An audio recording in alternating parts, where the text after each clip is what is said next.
If I said to you, one of the greatest things God has done is a creation, right? The creation.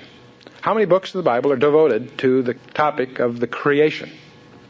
One, I think we generally figure the book of Genesis captures it. I mean, there's obviously, it's addressed elsewhere, but that's the primary focus of that book and probably the only book that focuses on it. My proposition to you tonight, that there's another act of God that is more profound, more important than His creation.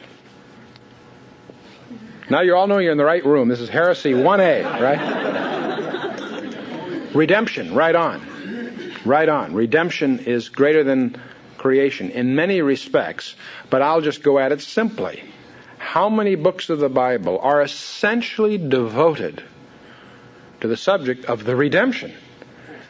66. Well, 66, that's a cute answer, except that's fair. That's fair. But in a specific sense, I've got to argue that the book of Revelation, the issue in the book of Revelation is the redemption. Behold, I see a new heaven and a new earth. All that Christ paid for and took title to, He then takes possession of, and that's what the book's all about. Redemption. Good. A predecessor book anticipating the book of Joshua. A structural model of the book of Revelation in many respects. If that's a new idea to you, I commend you the Joshua studies. They're fascinating for that reason, if none other. The book of Ruth. The romance of redemption. Without which, if you don't understand the book of Ruth, you can't fully appreciate what's going on in the book of Revelation. But then, in an anticipatory sense, which book of the Bible is really the book of redemption? Exodus. Good guess. Good answer. So we, by this logic, came to take the book of Exodus as a book of prophecy. Now, if I was just going to go through the books and say, gee, I'm sort of in the mood to do a prophetic study, and I was interested in doing something Old Testament, I would be hard-pressed to find a book that is more full of prophecies. Of prophecies. The book of Exodus. That seems surprising.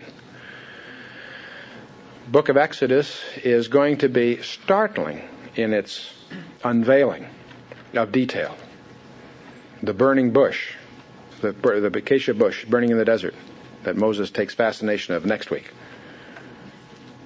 The thorns introduced as a symbol of the curse worn on the brow of Jesus Christ, a flame, and yet not being consumed.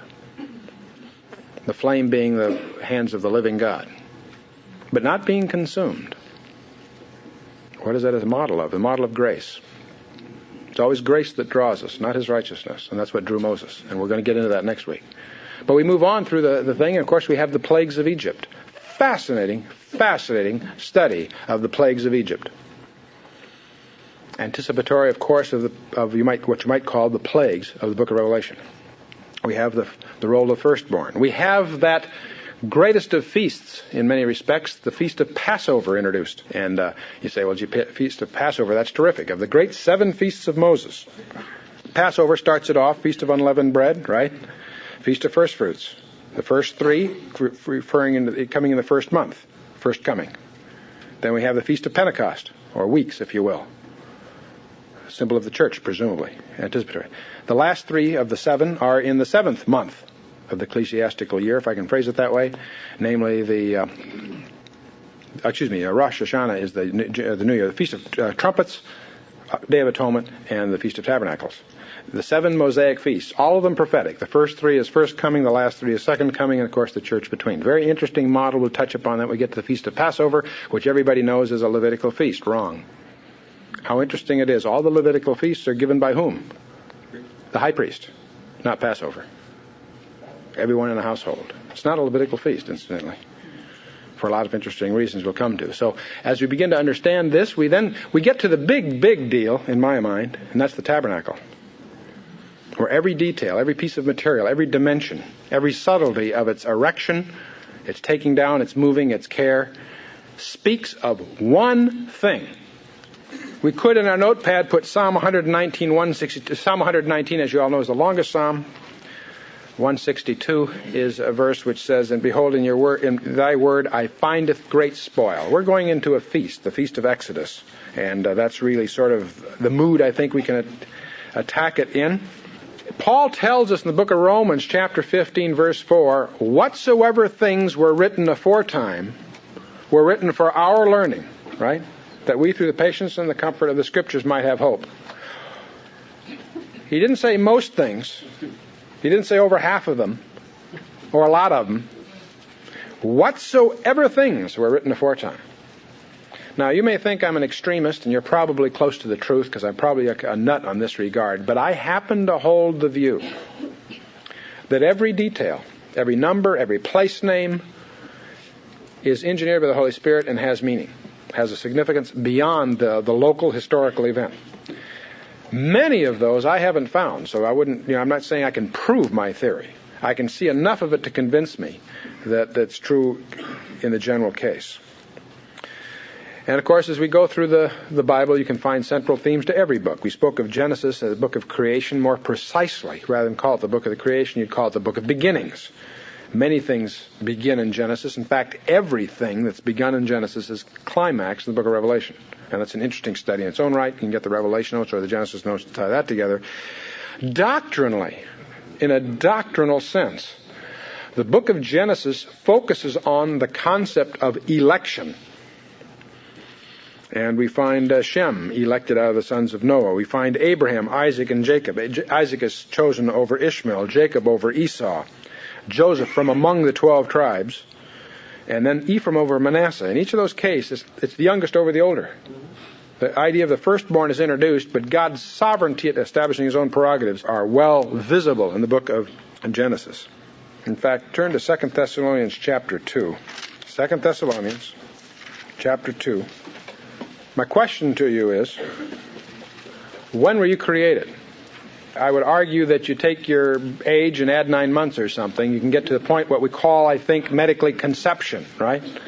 Prior to that, your existence, I suspect, at least as you and I would think of it, is theological only.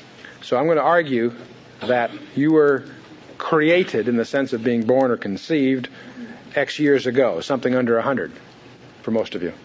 2 Thessalonians chapter 2, verse 13. Paul says, "But we are bound to give thanks always to God for you, brethren, beloved of the Lord." Why? "Because God hath" what? "From the beginning chosen you to salvation through sanctification of the Spirit and belief of the truth." And on he goes. One of dozens of verses which suggest that your election, and what's that election for? To be conceived? To be created? No. The election that appoints you to the redemption that he has laid down before the foundation of the world. That's an idea that it goes far beyond God redeeming Israel out of Egypt, out of bondage. We're going to shortly get plunged right into, the whole scene of the very familiar story of the bondage and the trials and God appointing a deliverer to get them out of there. And that's going to be very dramatic. It's going to have many lessons practically. But the issue is far, far more profound. Its impact on the universe is far more profound than simply this nation that God has chosen to establish and redeem. As we go through the Torah, Leviticus, of course, deals with Exodus deals with redemption. Leviticus, worship. Numbers, the walk. And Deuteronomy, the warfare of the wilderness. The worship in Leviticus, the walk, the Christians' walk in the book of Numbers, Christians' warfare in Deuteronomy is one way, perhaps, to put emphasis on those particular things. Focusing on the book of Exodus, to give you a brief outline of what's coming, we're going to see our need for redemption in the first 6 chapters. Chapters 1 through 6 will focus on our need for redemption, that is, our enslavement. In Israel's case, they were enslaved to Egypt. In our case, we're enslaved to what? Sin. Sin. We're going to see in chapters 7 through 11 God's might, his ability to perform the redemption through the plagues and all of that. We're going to see him specifically engineer the situation so as to provide a theater to demonstrate his power. Who hardened Pharaoh's heart? Why? That he might show himself strong. And we'll look into all that as we get there. The character of redemption, that is the blood purchase, strange idea, is not ordained in Exodus. It's ordained in Eden.